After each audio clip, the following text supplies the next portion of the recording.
The question is ex log x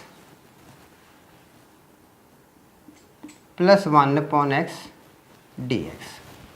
Now first of all, splitting it into two integrals, integral of log x e raised to power x dx plus integration of 1 upon x e raised to power x dx.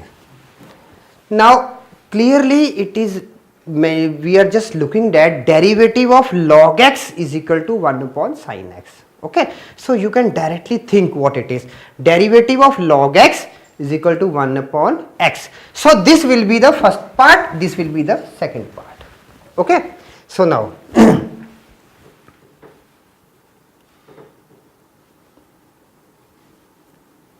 integrating by parts, the first integral,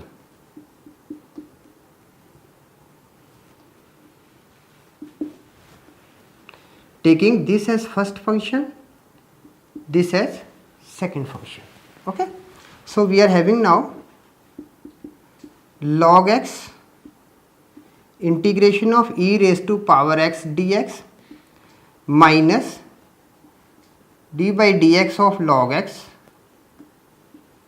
integration of e raised to power x dx. Okay, first part is integrated, plus this one, integration of 1 upon x e raised to power x dx.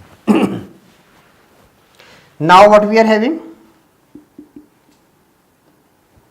Log x e raised to power x minus integration of 1 upon x e raised to power x dx plus integration of 1 upon x e raised to power x dx plus c.